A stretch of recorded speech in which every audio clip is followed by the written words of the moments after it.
area. Here we go.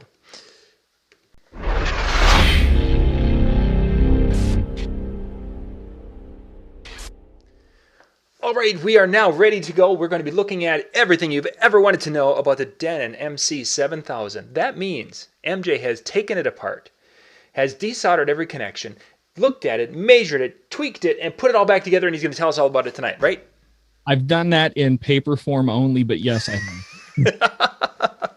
I suppose when you're trying to do all the MIDI mapping and such to customize it, it almost feels like you're doing that. Well, tonight we're not even going to look at the MIDI mapping. That's going to be a future show. If you guys want to see that, let John know in the chat. I can't see the chat. And then next week we can actually do one where I show what MIDI mapping I did, why I did it, and to what level maybe you would be interested in, whether it be another controller that you have, or maybe getting one in the future, how the MIDI mapping can actually benefit you. But tonight we're looking at these stone stock settings that come from the factory. I do have virtual running, but the stock settings for the buttons that we're going to be talking about are the exact same on Serato or virtual. So it's just basic button stuff that we're doing tonight, showing all that it has, and then we're going to take some questions about it. But we're not going into anything kind of like special MIDI mapping. I would love to do that because, trust me, I spend a lot of time doing a lot of MIDI mapping on this, and I really like the fact that it's given me some stuff to work with. So, cool. So let's start with the fact that, again, it does work with every software. It, as your computer reads it as what's called a generic MIDI device. So that means that it's pretty much open to be MIDI mapped, and that's why I do so much of it, because I really like it. It does come with Serato. So once you register it, they give you a code at Denon. You get this Serato code. You can download Serato, Serato DJ, Pitch and Time, Serato Flip, and the video expansion pack. You get all of that, and that's quite a bit of money in what they're giving you there. So I'm going to get all of it and have it in my computer. So if I ever chose to use it, I can. It has 2 USB drives, and I am going to try to share a picture here if I can do this, because I have 20,000 screens open, and we're going to talk about the front and the back with pictures, because I can't actually tough to show you the front and the back. So I'm going to show you the front and the back with pictures, and the rest of it will be looking straight on the deck. So we're going to look first at the back. Cool. There we go. And oops, there we go.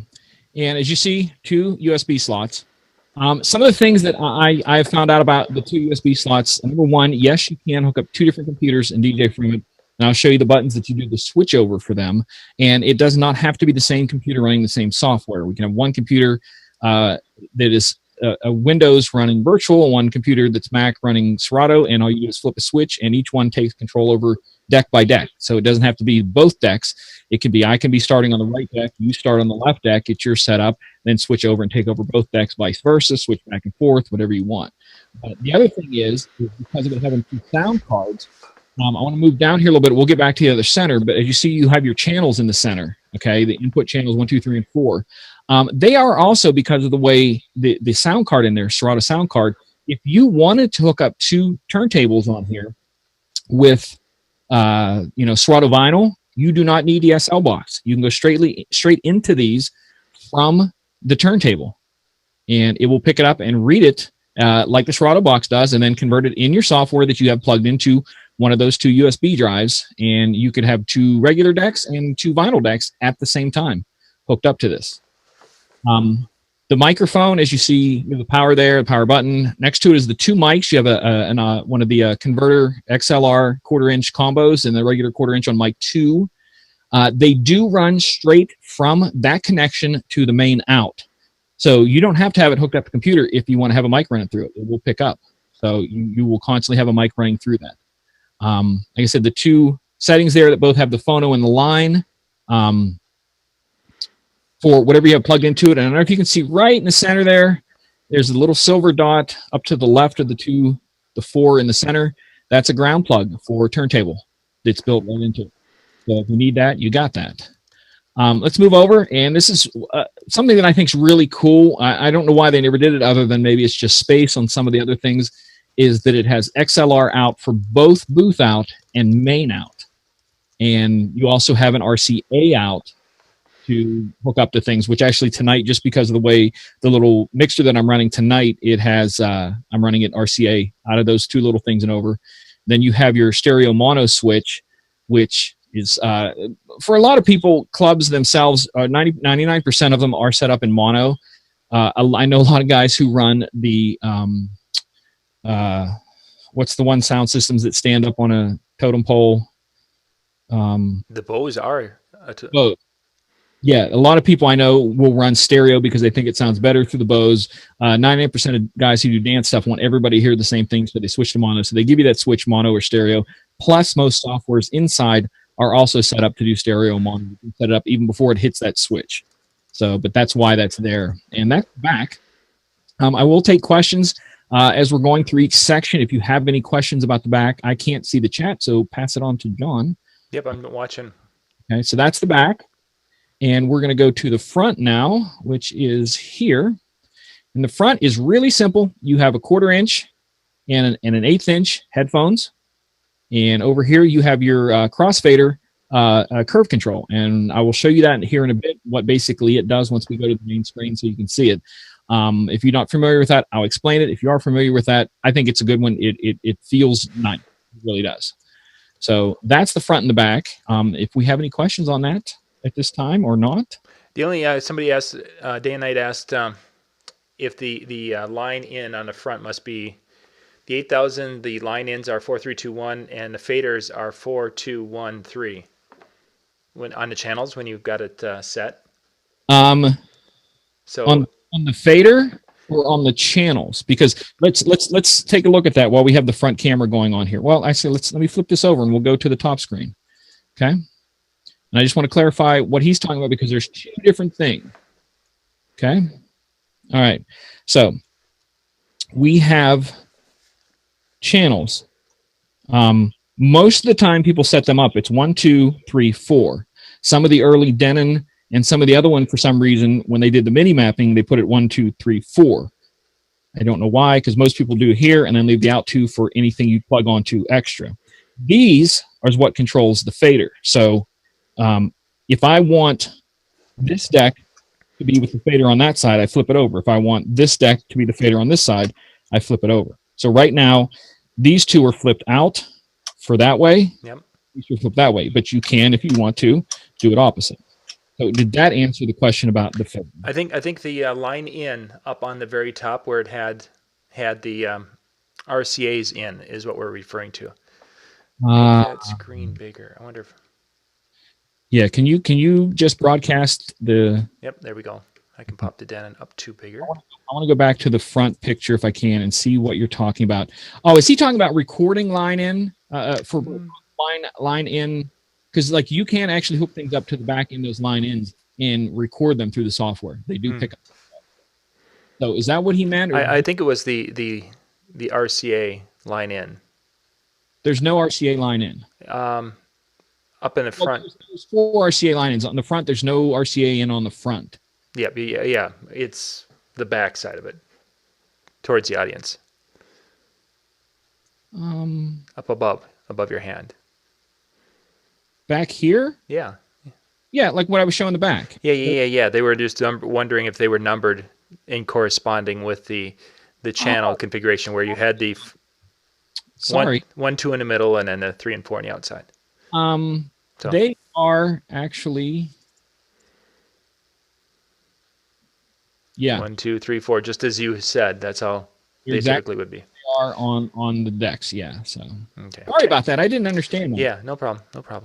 Which is also something because when I'm going to show you a little bit switching later, some of the other ones controllers that I've used have a lot of choosables up there, and these are simple inline. And we're going to go with just the mixer now. So is everybody cool with that? What we've seen? Any questions on that? Okay, we are just the mixer. All right, so you're seeing all this now, all this beauty here. We are looking down here at the fader. It is replaceable, and it is replaceable by one of the Innofader PHPPs, I think, because there's 2 different ones. And basically all the differences between the PH and PHPP is that one has plugs for soldering, the other one has wire plugs that you plug in. Okay, so it is replaceable quite easily, actually.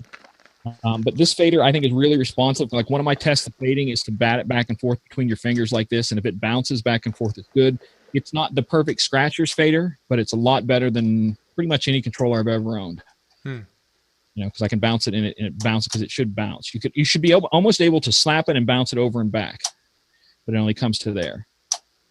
So, but it's really responsive. But like I said, if you put one of those InnoFaders on there, InnoFader Minis, you're going to get all kinds of response, and those are very programmable to the point where you can make them hamster on the fly. This does not have a hamster on the fly switch on this. What a hamster on the fly switch is that if I'm mixing here and the fader's to this side, you're only going to hear this deck and not this deck. But if you hamster it, a lot of guys like to scratch, it's the opposite. So to hear this side on a hamster, you got to push it that way. So if they're opening and closing here, you're going to hear that opening and closing. So that's what hamster is. It's just flipping the fader so you hear the opposite, and it's a scratch technique.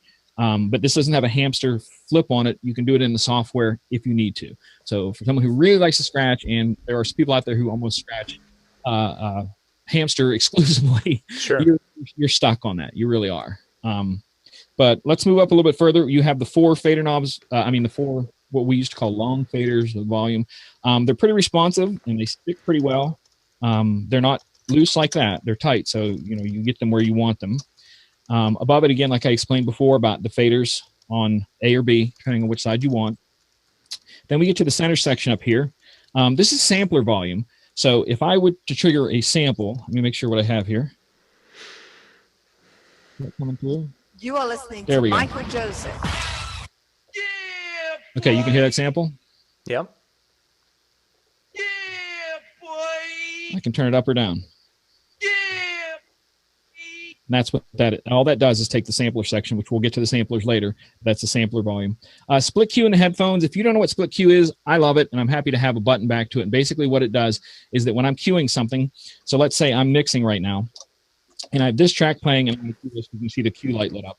And I hit that split Q. Basically what that does is it puts this track queuing in one ear, and the track that's playing out through the mains in the other. So you can cue your stuff and beat match with them in there. And the reason I like the button, it's accessible, is because if I'm mixing in the headphone only, and I start doing my mix, and then I want to hear the main only in both, I shut that off, and then I'm hearing what everybody else hears in the headphones, and they can bring the track in and mix and hear exactly what everybody else is hearing. But if I want to, back to the split either direction, it's that way. So that's what the split is for. These 4 here are filter knobs. They're high-low filter knobs, and we'll let you hear one here. That's the high and the low. I like the high-low filter knobs. I think they're really good. I use them a lot for certain types of fading out, that if you want to fade something out and give it a sort of an effect or something. Next is your headphone. This is the headphone volume. And then above it is the Q Master Mix, which means that if I turn it all the way to this side, then the only thing I'm hearing in the headphones is the stuff that I have queued.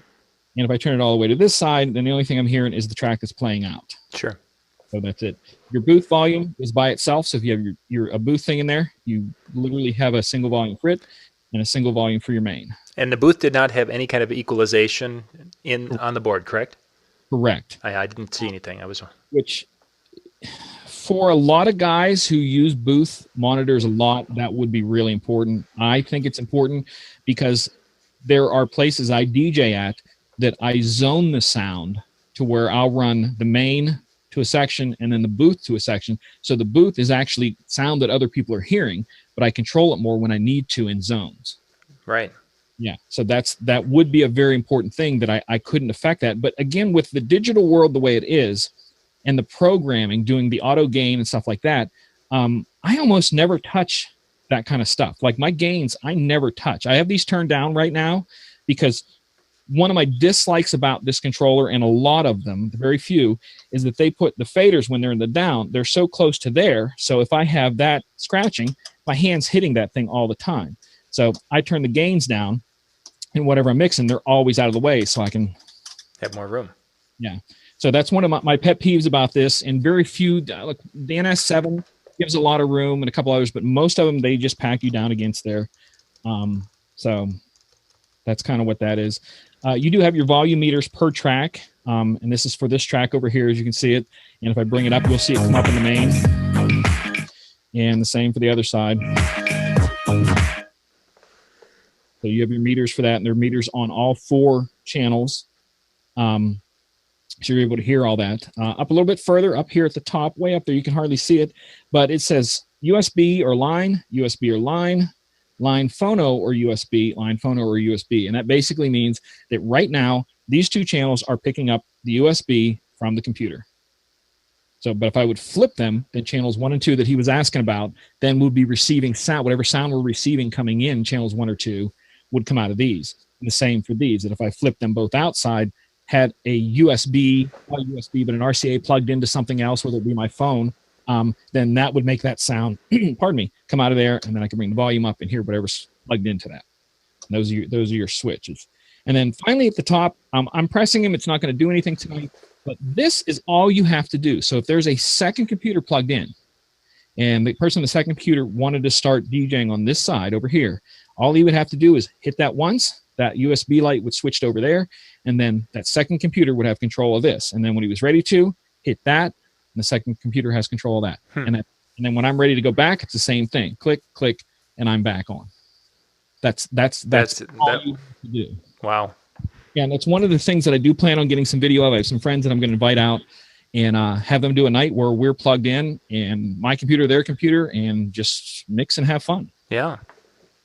So that's basically all of the mixer section. Do we have any questions about the mixer section? They've been some of the questions we've been answered in the chat room so far. So okay. So if there's something, MJ, I'll catch you. Okay. Next thing, we're going to move over to one of the sides here.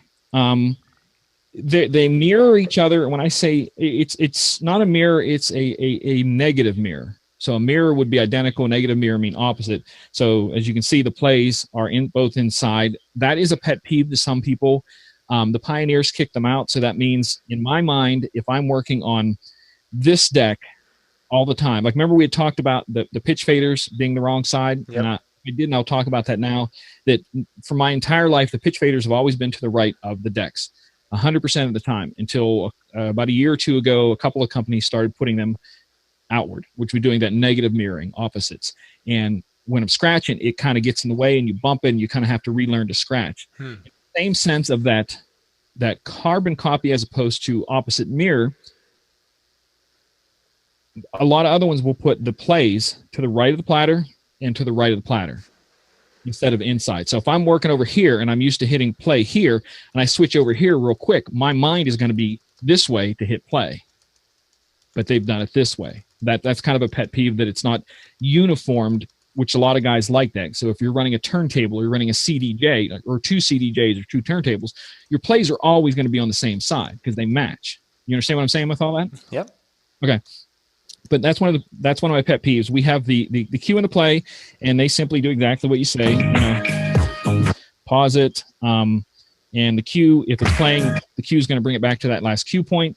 This knob right here is a stop time thing that will let the pause determine how long it winds down. I have it shut off because I use a couple other effects.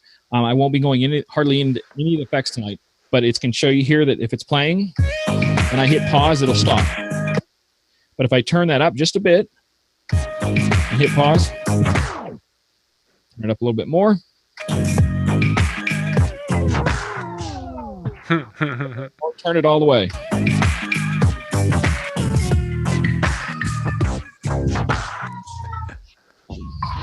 It basically creates the old days power off button and just let it spin down. And that's all that is give you stop time so that if you want to have a little bit of you have it. But I do that with effects in mind that we'll talk about next week if you want. Above that is the gloriously loved by every human being on the planet sync button. I have nothing against sync buttons, so if you want to use them. But this one also, if you choose not to, you don't want to use it, we have over here is the shift button, which a lot of them have, and the shift is going to give us double controls over almost everything on here. So shift, bam, sync is off.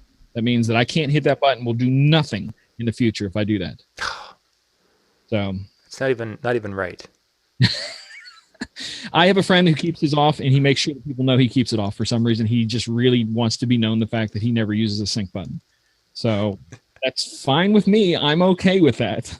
But that's what that is. Above this is kind of neat, and I don't know if we're going to be able to do this very well or not, but these two buttons are adjust and slides, and what they do is let you adjust the down markers or loop markers if you want. And I'm going to switch over here to a share screen. Gosh, if I can figure out how to do it over here. Because I'm running two computers tonight, for those of you who know. We're getting feed off of one and feed off the other. We'll go here, sharing that, then up to virtual. Okay, cool. Now, as you see right here on the red, do you see that little marker to the left of the center? See the center line? Yes, we can. And I've got it set so they can see your hands, and they can see our two cameras, your hands, and the virtual. Virtual's on the big screen right now, correct? Correct. Okay.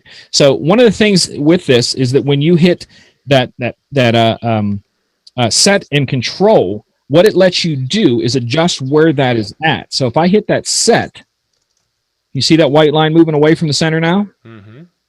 That's what you're doing. You can set where that's at and get it where you want it. Press the set button again. The slide lets that move in junction, so you're not moving a single down marker, you're moving all of them. As you see, all of them are moving now. And that's all that does.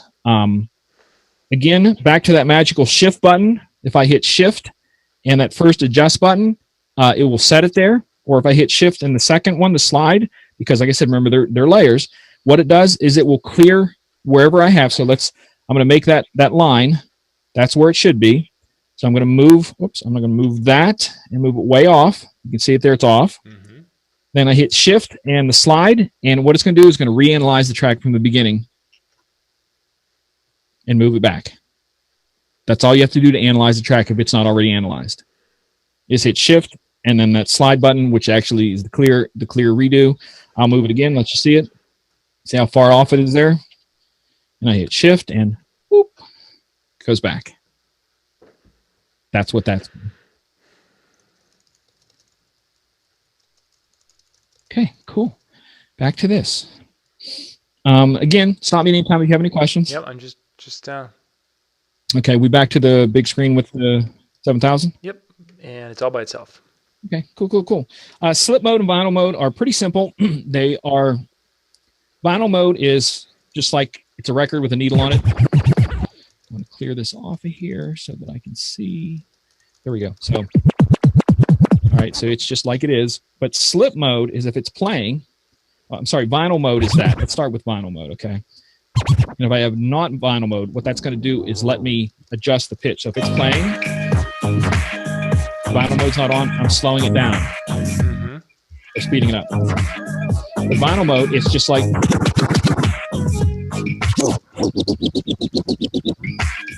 Okay?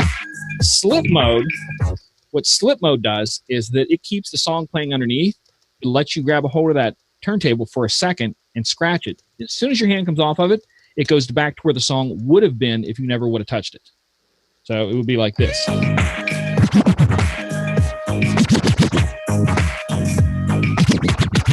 it go a bit. You can find a song with words in it here that might be able to so you can actually hear that a little bit better. Yeah. All right.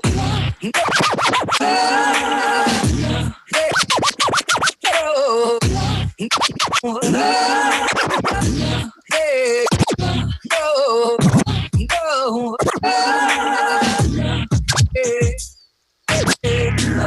That's what slip mode is. If I wasn't, it would be that way. So that's slip mode. Here you have your deck choices. So if we were showing virtual, you would see deck 4 pop up, deck 2. And as you see when I did that, what happened to the lights around there? They lit up. Because one of the cool things is hold the shift button down again. Remember, the shift button does like absolutely everything. Mm-hmm. I hit the deck that I'm on. So when I'm playing now, they're all on with one off. But if I don't like that, all I have to do is hold the shift button down, hit the deck, and it goes to the opposite. All off, one on. Up a little bit further. Actually, we're gonna skip over to the other side. The pitch, plus and minus. Speed it up and slow it down. Here it's speeding up. Yep. Down. Okay. And it goes back to your normal speed. Back to that wonderful shift button. You can make that jump back and forth, whatever beat you have it set. 4 beats, 8 beats, whatever. So I hold the shift. If that's the way it's working on this one, I don't even know if that's. Nope. No. That's your range. Sorry. I'm getting mixed up because that's the way I had it MIDI mapped on the other one. Uh-huh. All right. So what that does when you do shift is that you have your pitch range, how much you are okay with this going plus or minus. Okay.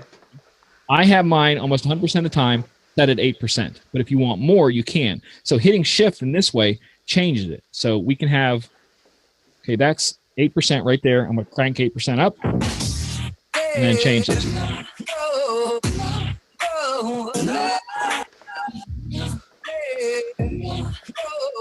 Let me turn that on. There.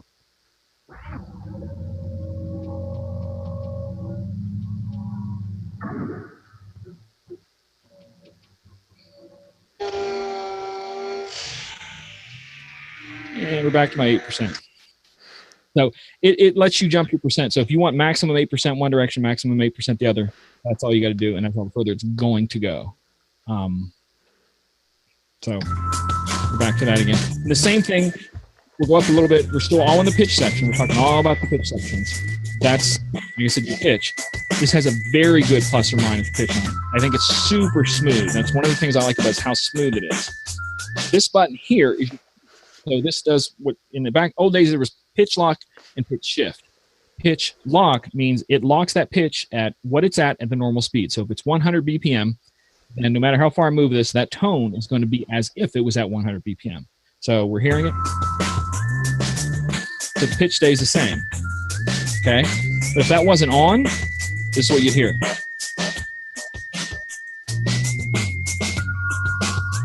And if I bump that up, you can hear it even more. You hear the tone. Yep, a little bit of tweak. What we got a question. Somebody's wondering if is it possible to control both the decks 2 and 4 from one side and have them at the same time? Yes. We'll do this. I don't even know if I'm going to be able to beat match, but I'm going to try. So we'll go here. This song's on here. Okay. And then deck 4, I flip it over. We'll leave that there. It doesn't have to be there all on, but I'm showing you that I'm on 4. I'm going to load the same song on 4. Okay. That's that volume. And I'm going to switch back to 2. I'm going to start 2, try to start it on beat.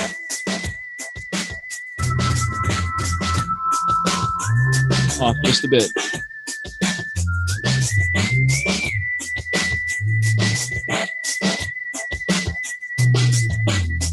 I can go to 4 and do the same thing.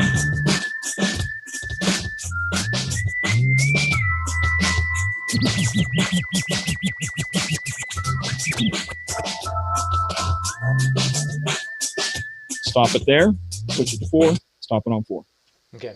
So that'll answer the question, I think, of. Yeah, so I used to do that a lot where I would run 4 decks all the time when I did like a single genre of music to where everything was around the same beat. I'd throw stuff on the under decks just to let them be in there. Mm-hmm. But with that being switching like that, you can put in 2 turntables, running them in there, and switch off and go 2 turntables, 2 inner decks. So you can run it all. I have done that before too. Somebody had a question about sampling from one song into another. Yes, the whole sampling thing on the Sampling Recorder is different between virtual and Serato, and basically you can sample in there and drop a sample in and bring it up on the decks and make it work with the decks. So you could be having this play on 2, and then I go to 4, pick a different song, load it on 4, and have this sample. Sample that, and then that would then be loaded on that to do its own little loop thing there if I wanted to. So if I wanted to.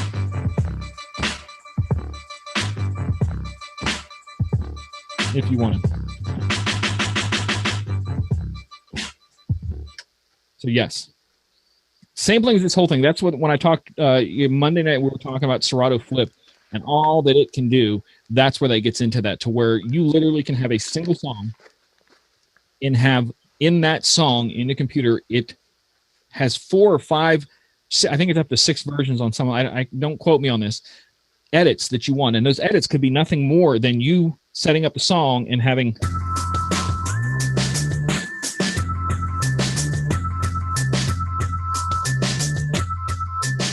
You record that, and then now that is a loop that is able to be brought in as if it was its own song within there. So that's all part of it. I don't want to get into a lot of that because it really gets into it. If you want to go online and look up some things about Serato Flip and to see what that's all about, but that's what you're recording samples in like that, and then can bring them back on the other deck, because you're not making a new song. That's one of the wonderful things about the technology. You can have 6 versions of the same song, and use them all at the same time. So that's what that is. Did that answer all the questions on that? I think so. Cool. It does have the little. This is something that a lot of people that like and don't like complain sometimes, is that pitch shift and your volume knobs don't have that center stop. You know what I mean? Like as you're turning it, it'll click when you get to the center, and click when you get this does have the clicks, and it also has the little light. So that's kind of neat to have that. And when it syncs, if it's synced, then it will show green on that if I have them up there in the same thing, because I don't have stuff that's up there on the same beat point right now. So, but I really like that. It's really good. Reverse up here and sensor are exactly what you think they are. Put my name down just a bit. You get to that song with the lyric in it that we had there. I think this is it. Yeah. So let's say that's a bad word. Sensor censors it out.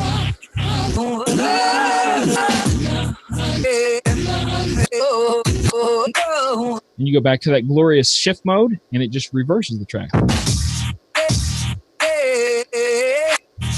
Until you press it again.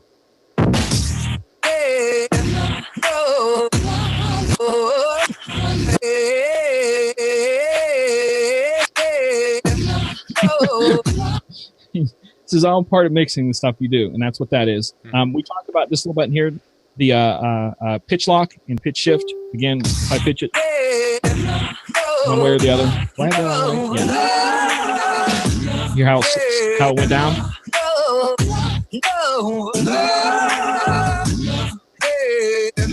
And that's what that is. The button next to it is the same thing, because it's all about pitching stuff into key. So if it's not right, so we have this song over here. Okay. We have this song here. They're in different keys. Okay. If I tap this, so I'm going to let this play, and I'm going to make it match this over here. You hear it go up? Yeah. So now it's on the same key as this one. If I did it opposite, can remember how to get that back there now. You can speed it up, change your pitch automatically, reset it back to the center. It's all about matching the songs and keys. And now, like in the back days, you used to be able to hear it. A DJ would need to hear it and know which songs clashed in key. Now, one little button, and it does it. It does it for you, and you can change it.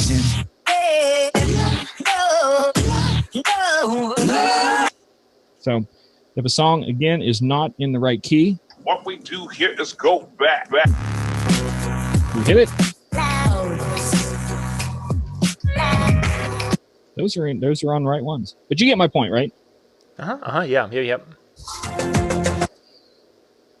That's pretty cool. I'm gonna have to try that pitch adjust thing. That might be my next area to play with.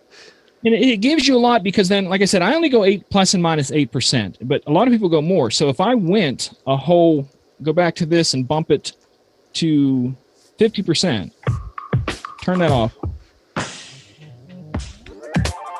High, low, shut that down, stays in the same key.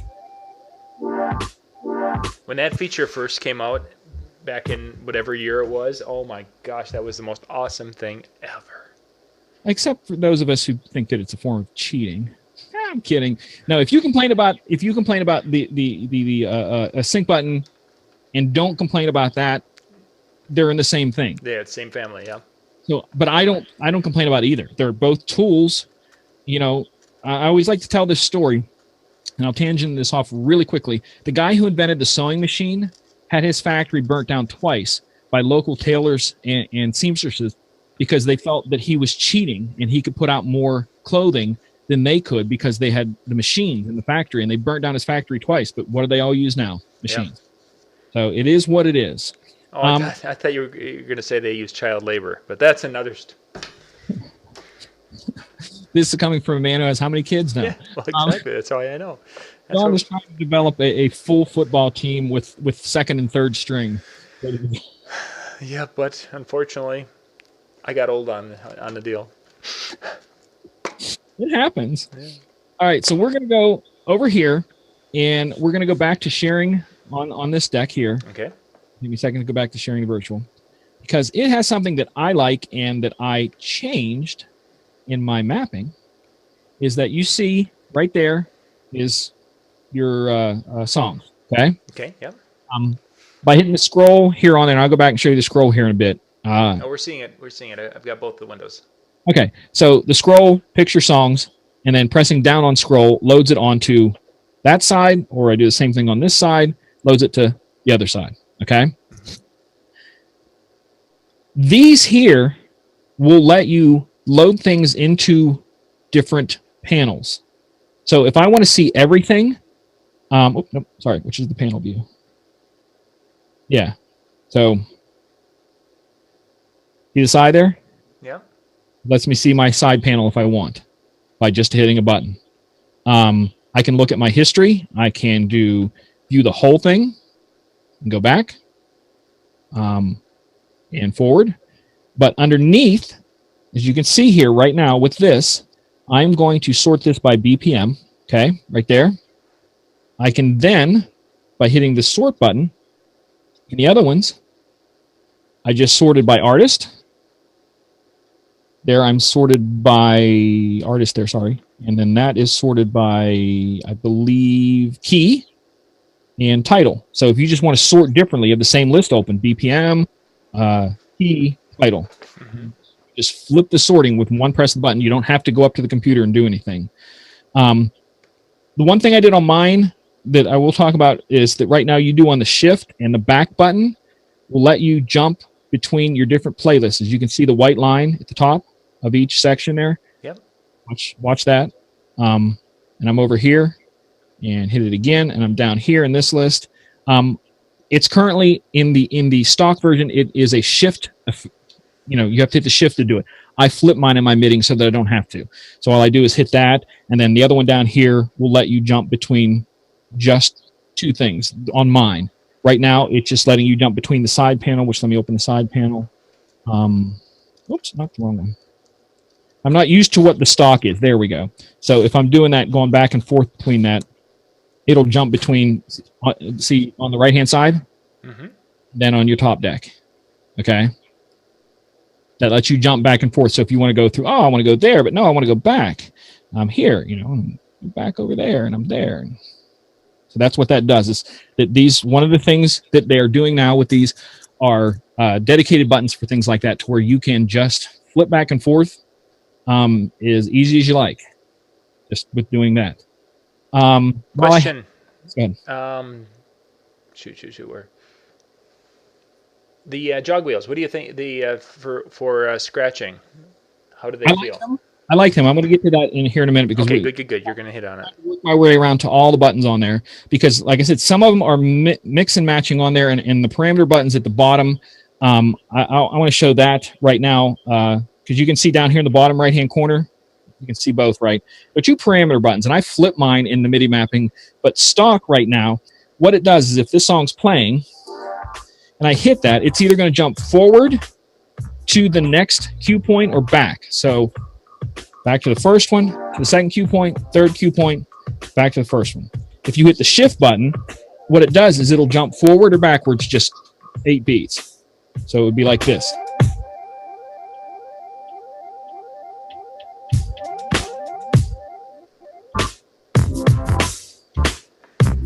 Okay, I flip mine so that those are accurate. So that if I have the down marker, which I probably should have showed you how to set the down marker right there. All right. So you can see there's no down marker at that, right? At that little point right there. All you have to do, and it has to be paused. You can't be playing it and doing it. I don't know why they didn't do that. But if it's paused, I hit the tap button, which I'll show it to you on the main screen where you can see it bigger. It sets that down marker point right there. Okay. So now, as I'm playing it,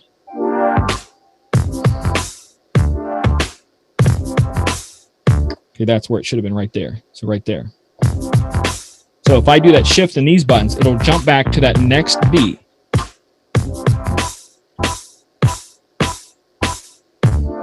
That's what that's for. And the idea I like it for, and the reason I have it off the shift, is let's say I'm getting to the end of the song, and I'm like, oh crap, I need to do something, and I'll wait to come out. And then do my mix. Like, oh, okay, now I'm ready to do my mix, and I'll let it go. Or if there's lots of space to the end, you're like, oh, gee, I got to get out of this song or get to the chorus. You can tap it forward too. And you can see it jumping forward there. That's what that's for. I like that. I flip mine so it's not shift and the button. It's just the button, and then the thing that it's currently at is underneath. So basically, I change those over. If I'm making sense here, because I know there's a lot to take in here, but I change it over. So the thing that I want to do is jump backwards and forwards 4 beats on beat is now on top, and I don't have to hit the shift button to get there. Okay. With the platter, we're going to look at 2 things while we have right here. If you are playing, the needle drop up here above the turntable will not make that let you be able to search. But if it's paused, you can search forward or backwards. Okay? The same, back to that shift button. Without the shift button, with the shift button. You can scroll forward and backwards in the song. I did not know that with the fast scrolling. Yeah. And both the needle drop, obviously, that one I've been playing with, but not the shift jog wheel. But with the needle drop, you can't do it with it playing. You can pull down the volume and then do it. It locks it with the volume. But with the shift and the turntable, it can be playing. Ah, sure. So it kind of gives you both, whichever you choose to do there.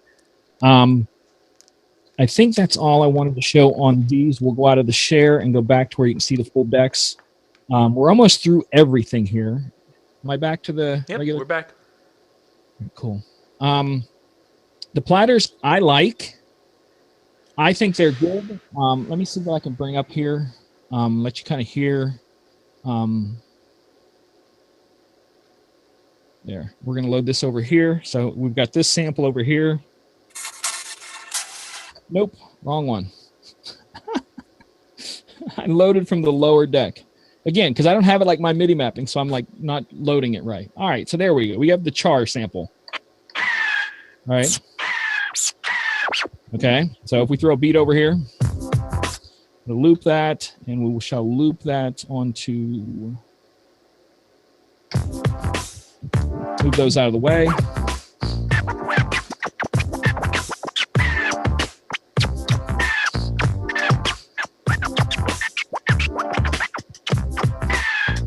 And as you can see, it's here. The reason it blinks bright like that is because that means it's getting to the end of the sample. So if I had another song, then I'm going to go back to that other list and show you that. We shall load this one. Just showing you the difference as to where this sample's here now. That's the sample I want right there, okay? So you can see on here, you have a single, and it's actually very accurate. So if I'm doing this and I just want to scratch that, I can look at this LED right there and let it go.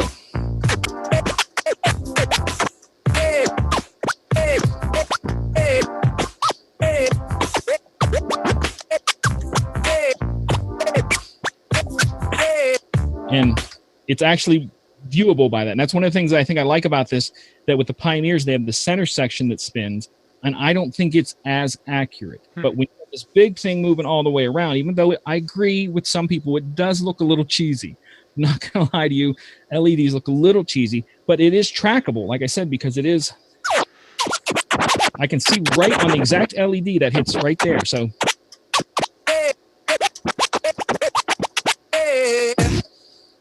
that is trackable. The size, the feel of them, I think has a good pull to them in both the weight and release of them. So if it's, they are really responsive.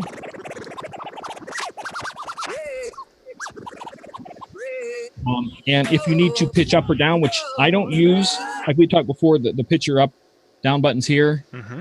I don't use them. I use the side of the platter. So I think it's got a good balance to it to give it just enough nudge forward and backwards to get you where you want to be. And you can backspin. And if you have the software set right, because not all softwares do it, you can forward spin. So some of them don't do that forwards, backwards. They have that. Like I said, I like them coming from the 6000 smaller and using other ones. My favorite obviously has to be the NS7 with the motorized platters. I like the feel, the pull, and everything on that, but it's more than double the weight of this. So you have a trade-off on that. I like them for scratching on both sides. You know, turn that loop off.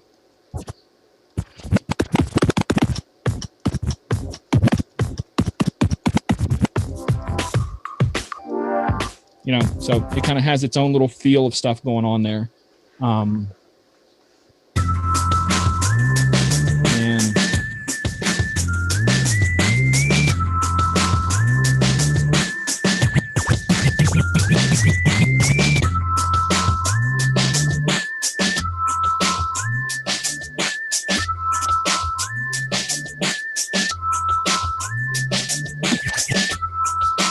so I think it does, and I think it also gives you room to move around. That's one of the reasons why I like the bigger one, that it gives you room.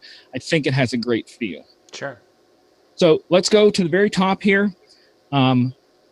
This is our select and load, like I said, for the other one that you didn't, I don't know if you saw before, but yep. I roll through the tracks, and I press down on it, and it loads it on this deck, press down, loads it on that deck. I'm getting used to that because the past two controllers I've owned, it had a single one of those in the center. So every time now when I'm on this thing, get ready to, I'm going, I got to switch a song. I reach right here. Yeah. Because I'm so used to there being just one. But there's two, which is great because if you're using CDJs, there's going to be two. If you're using the new SC5000, there's going to be two. So I don't have a problem with that, other than it's just something I have to learn to get used to. And the same with there being two. Remember the stop on the pause button, that little wind down? Yeah. There's one on both sides, so you can have them set separately if you want. So it's not going to affect both. You can have one that goes, and the other one goes. So two of those, which I think is fine too. The next section up here is the effects. Everybody does them differently. So it is all going to depend on what you want to do. They can be set, at least with virtual, as 3 separate effects that you trigger with these buttons. So it could be, I don't even know what I have in here right now. Okay, that's that. Oh, because I don't have. Yeah, you can choose by hitting the shift. See the tap here? Yep. Okay, the tap is for setting that downbeat marker. So that if the downbeat markers are wrong, that's what you hit to set that. Remember, I showed you that white line. And if the whole thing's off, you can tap it on beat to correct if the machine software in itself is not catching the beat on. You can tap through. I know my hand was covering there, but you take that tap mode and then go back to that shift, because remember, everything's twice. You then change FX modes. So right now, this is FX modes where all 3 of these are different. I don't even know what's set on there.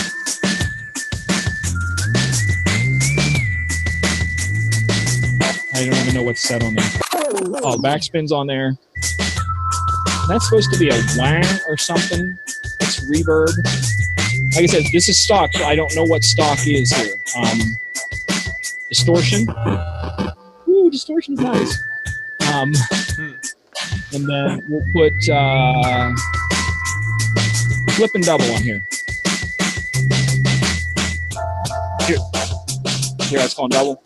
Yep. Flip and double. So you have those effects. Then you can change the beat of the effect with right above the tap there. So I'm going to throw on that distortion effect and then change the distortion effect.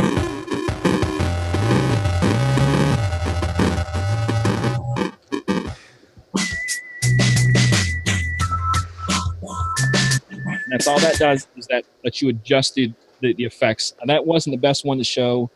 I can't remember which one that I did before that really worked well, I felt. Was it the flanger? High-low filters. I don't even, like I said, I don't use the stock stuff, so I'm trying to look through the stock stuff.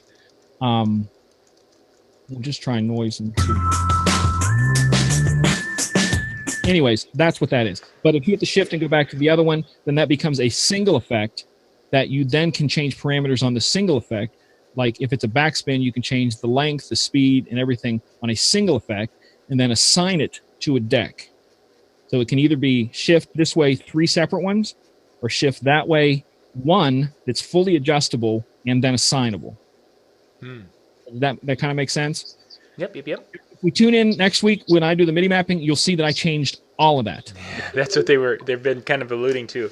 And then now MJ changed, he changed things because I simplified that, in which where I think that the last thing I'm going to get into is the buttons down here.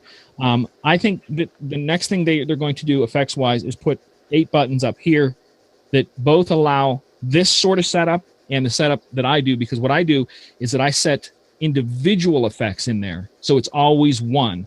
I'll click over and show you, even though you have to tune in next week and see. I'm going to go from the stock factory default to my custom. And my custom is flanged echo out, backspin, except that backspin is, I got to go into the song. Backspin because there's no backspin. And then the quick dump. That's my setting. So they're always that way. Sure. I always have the 3 exit effects are always there, but we're not doing that tonight. We're doing the stock. So I have to go back over here and factory default. Paul made reference to the MK2, the 6000 has it. If you have a loop set, you can hold the shift button and turn a jog wheel and move the loop to the left. And can you do that with the 7000 also? Yeah. Some of that is in software more than hardware. Why I said at the beginning they call it a generic. It reads it as generic MIDI buttons.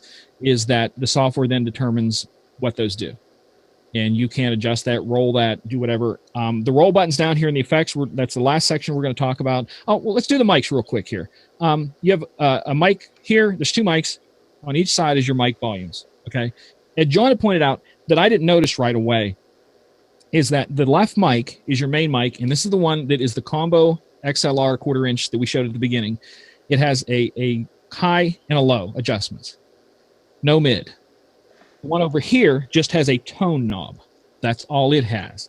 So your mic 2 is less adjustable than mic 1. Okay. You still have the mic 1 on and off, the talk over feature, and then if you hit shift, back to the wonderful shift thing and hit shift, what that does is that with this off, I talk into the mic, it does not come out of the booth. So if I have the booth monitor pointing at me, right now my microphone will not come back at me. But if I'm using that booth as a separate set of speakers, hold down the shift, hit that, it's called posting, and now the mic's going to come out of both evenly. So that's what that is. But again, the mic number 2 only has a tone control. It doesn't have a talk over, but it has an echo. I think actually the talk over button works for both. I never use talk over buttons. I don't like them. And it also has an echo, which I know our good friend James said that he uses the echo every once in a while. I don't like them, but you have that option. That's the wonderful thing about this, is it gives you so many options for that. But that's your mics. I've plugged them in. I think it sounds fine. Like I mentioned before, when John and I were talking about this a couple weeks ago, that I think a lot of controllers do a lot in the sound of the music, but then they kind of slouch on the quality of the mic. I think this has a really good mic for only having 2 adjustments. I think it's clear. I think it's strong. You don't have to push this volume crazy to get anything out of it. And when you do, you're not really getting distorted. I think it's decent. I really think that they've done that well. Like I said, because it's a hardwire. I don't have to have the computer in. I can go plug in there, and it's going out the main. Simple as that. Last thing is these wonderful buttons down here. They're pretty. They have multiple, and again, this is where I went crazy on the MIDI mapping, and I just was talking to a friend of ours, Michael Chilson, who does a lot of DMX for lighting, and I believe that I'm going to be able to MIDI map lighting effects from here without having a separate board. Oh, really? Yeah. Chili's got it figured out. Well, I came up with the idea, and I'm like, I should technically be able to do this with this because Freestyler puts an app with Virtual, so I can run Freestyler tied into Virtual. Okay. And I can MIDI map things to trigger that and put markers on songs. So I load, Pitbull's whatever, and if at a certain point I want all my lights to shut off or flash crazy, every time I load that, if I have that Freestyler plugin done and pre-programmed, it's going to do that every time I load that song with the lights that I have plugged in, if I always have the same lights plugged in. So now, Reggie, all of a sudden this becomes a better option. He's talking, there's a lot of functionality with this board that he wouldn't need. But if you can dedicate a section of pads to run your light show, how awesome would that be? Because mine, I'll talk about that next week. I have them in banks. I have them in audio effects banks. I have a bank of video effects, nothing more than doing video effects. And one of my video effects that I like to do is that if I play a video that's kind of like, maybe a little sketchy for high school or junior high, my video effects, I have a one button press because I took these into a bank, and it puts a looped video over top of that. So you never see the video until I take that off of there. See, and that's another area I've got to have you show me how to do that, except would be. So that's what I said. I take over all of these, and now looking at the Freestyler capabilities with this and how that a lot of people do DMXing through a MIDI controller. Mike does. He has this, I can't remember the name of the board he has with a zillion buttons on it. And that's kind of what he does is he sets them up to be, I want this to be light blue, dark blue, flashing, whatever. I'm going to simplify them in eight keys. I'm going to simplify all my lights into 8 keys. So, but for right now, we have the cues. So they're very responsive because check this out. Oops, I almost pulled my microphone off there. Hold on. So watch how fast we hit this.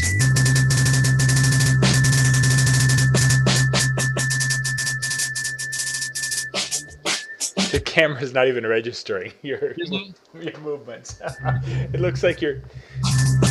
Well, it's the same thing as I'm doing a scribble scratch. So if I'm doing it down here. It looks like your hand's just shaking a little bit. It's basically what it's doing. It's shaking really fast and hitting that. But the first bank is cue points, and then if you have to shift, and then the first one, it then takes you to that Serato flip that we're talking about. So if you're running Serato, that's where you start recording. You flip it over and then start doing your Serato flip recordings of your samples and loops and marks and all of that. Everything has double. Rolls are simple. Roll is nothing more than a repeater, which I then, again, took this over for effects and used my own single effect. But MJ, are those pads touch sensitive or pressure sensitive? Velocities? Yeah. Velocity sensitive, yeah. But I've tried them and don't feel that they're extremely responsive for velocity sensitive pads. Akai pads, if you've ever used them, you can just go a little bit harder, and the sound and everything changes. I don't feel that these are, or at least the MIDI mapping within Virtual isn't picking it up because you do have to MIDI map pressure sensitivities to the actual button. And if MIDI, like I said, I did a lot of changes, but I'm still basing off the stock MIDI mapping that came from Denon. If they didn't put it in there, it's not there. It's a simple on or off, and that's all it is. But the rolls are, all it does is increasing length of repeat.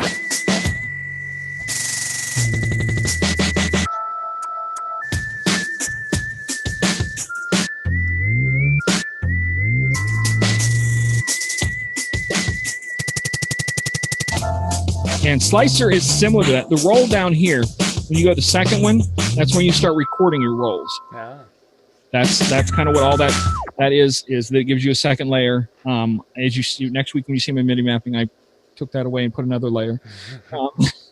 But Slicer is going to give you you can see the downbeat color change. Okay, you see it changing on there.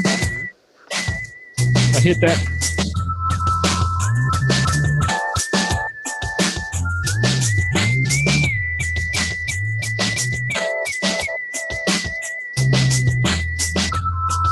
It's taking a sample and Those are RGB pads? yeah. And you can, at least I know with virtual, I literally, like when I took over the thing for the audio section and video section, I can go, I want this pad to be this color. I want it's so simple. And I know Serato is the same way. You just go, I don't want this pad to be blue. I want it to be this. You literally change it to whatever you want.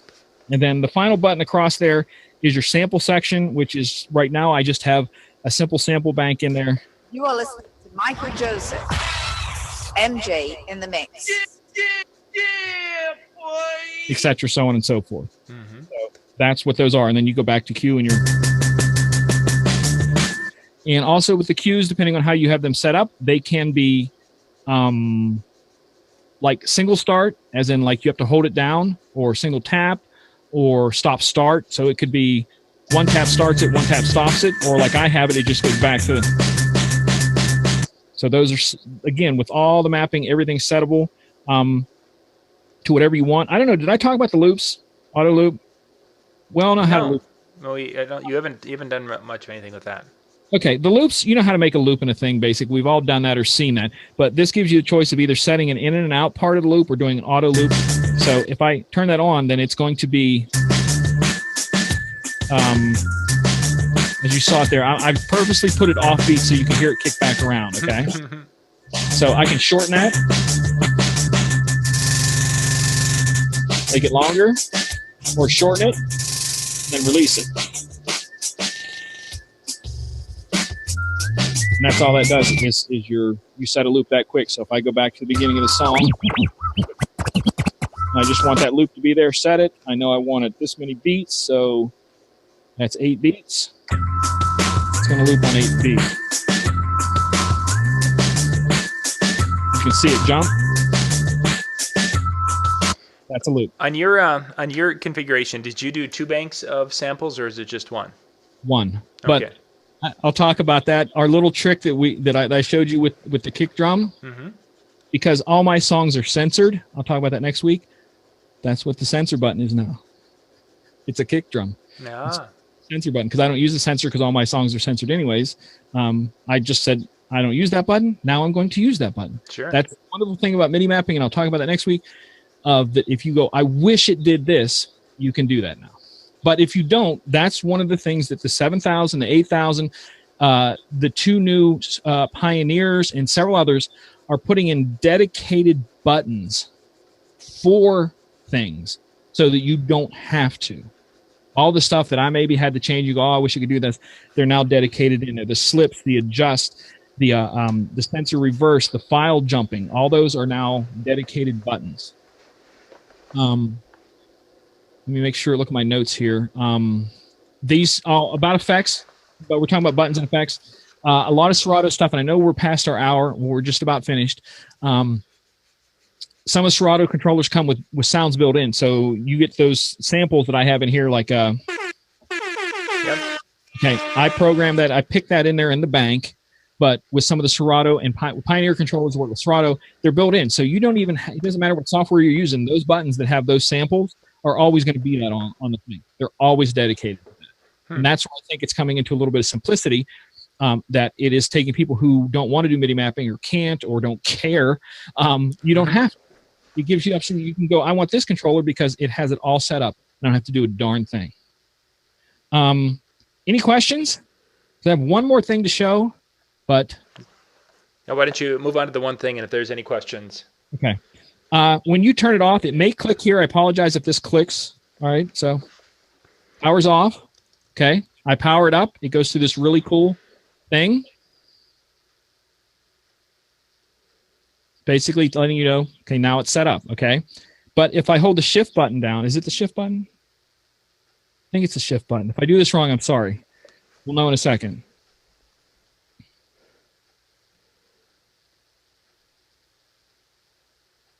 Nope, it was wrong. It's not the shift button. It is the deck button. Gosh, I hope I get this right because I forget how to do it now. I think this is the right one. No. Crap. I'm sorry. I have to go look this up because you have to see this. So, John, go with the questions. Well, they're thanking you. They want you to go another hour. Ian must have an extra adult beverage with him in his hand. So he's. Let's see. Yeah, MJ can't. Yep, I'll definitely. They're thanking you for going through and really impressed with all of the information. Next week, of course, we'll talk about the MIDI mapping and get into that. I'm just about here. And You gotta remember where that's at there. I have to look up the word Vegas.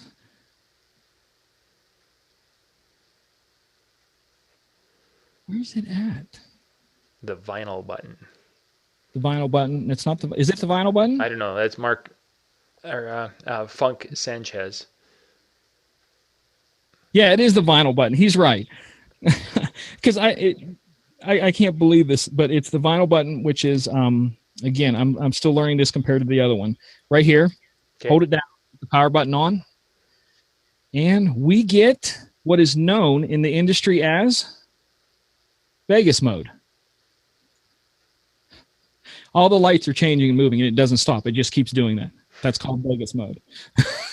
Does it function while it's all lighting up like that? No, it's just for show. I've seen really, really big studio boards, like 128 channel studio boards, automated things have a Vegas mode, and that's all Vegas mode is. I just thought it was funny that they've taken time to put that into here, And if any of you have seen last year with my Christmas Denon I made with the MC4000 when I tested it, this will be my Christmas tree this upcoming year right here.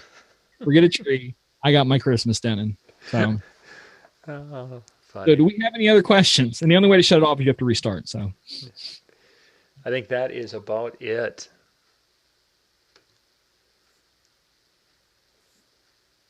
Does the 8000 do that? I'm pretty sure because they're running on the basic software. I'm guessing I probably I think that. That's one of the things that when John and I were talking, we didn't know if we want to go just the 7000 or 7000 and the 8000 because the 8's almost identical aside from buttons are in different places. So if you're debating and you want one that can run off of thumb drives as opposed to a computer, the 8000 has the screens, same sort of functionality. So if you like what you saw, like, oh, I'm glad I could do that on this, you can also do it on the 8. Or get the $2,000 SC5000. And you can do everything. It's freaking awesome, but it's $2,000 each side, and then you have to hook them together with a mixer. But in the future, like everything else, it's going to go down. Question is, how do you like the feel of the 7000 compared to the 4000? Day and night. The 4000 kind of feels, and I don't want to say amateur because it was intended to be an entry-level professional. So that means that if you are no longer DJing in your bedroom and you're going to go out and start making money, whether it be at small gigs or small weddings, that's what the 4000 was intended to be, the first step into that real world because it has XLR connections and stuff like that. So there is a big difference. And same for the 6000, I think there's a day and night difference. This feels really professional. Like I said, a couple of things that jumped out at me was, like I said, the fader, the pitch. These are so silky smooth, which you may not think is a big deal, but you feel that and you go, that's quality. And I said, I think that they have a nice kind of spin down to them to where you give them a spin and it takes a couple of seconds to come down. It's not like, oh, they stop. Or I think that the 6000 and 6000 MK2, you give them a spin, they spin forever and a day. So I don't think they don't have enough resistance.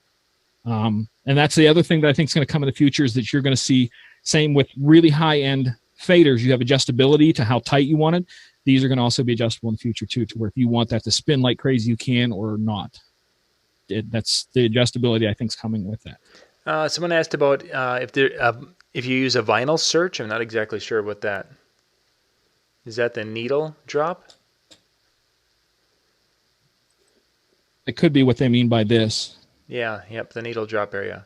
Yeah, and that's a search, which this is the first controller that I've had with one of those. And it's kind of neat because a lot of times I'll throw a song on and I'm playing it and I'm going, I forget how this song ends, because I'm trying to figure out how I want to do the mix. I can throw it. That's the other thing I didn't show, but that's a software thing where it's called instant doubles, to where if I have this song playing and I need to be on this deck for something, I can instant double over to here. But if, like I said, I'm playing a song over here and I go, oh, how does this song end? I can throw it over here without touching the computer, jump all the way to the end, and then press play. Sure. And then hear what it sounds like in the queuing it. So that's neat that it has that. With the Denon 6000, I programmed that jump button to do that, and the shift and the spin to throw it down. And also another thing that I don't know if I'm going to do on this or not is that on the 6000, if I have a long list of songs on the computer, instead of going scroll, scroll, scroll, I can do a fast scroll by hitting creating a shift button on it and the platter, so I can scroll really fast down through the list if I want to. And it's not for everybody, but it's all ways to get your hands off of the laptop and mix and to do things. But other people like the laptop. I have a friend who DJs with the Pioneer RX, which is the exact same size as this, and he uses a mouse all night because it's what he likes. Right. It gives you options on everything.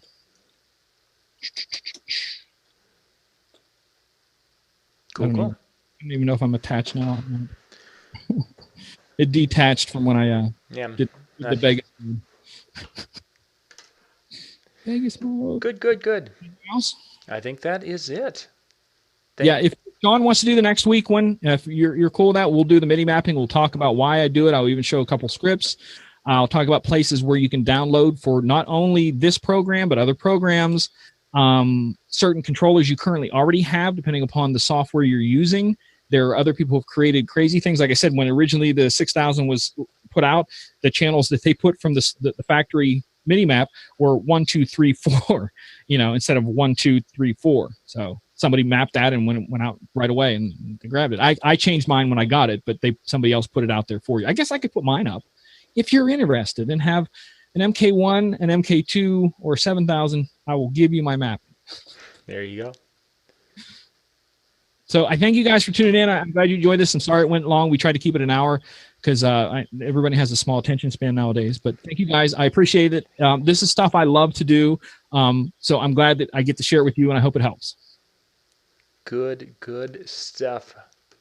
You guys, we'll post the times and such because we're actually going to probably have 2 shows next Wednesday night. We're going to have a social media show that'll be launching next week, and then of course we'll be talking the 7000 with the mapping. So we'll get you the schedule and such. Hopefully I'll have that all set by the Sunday email, the Sunday morning update. So MJ, thank you much for all the info, guys. We'll see you next Monday night. Have a good night, everyone.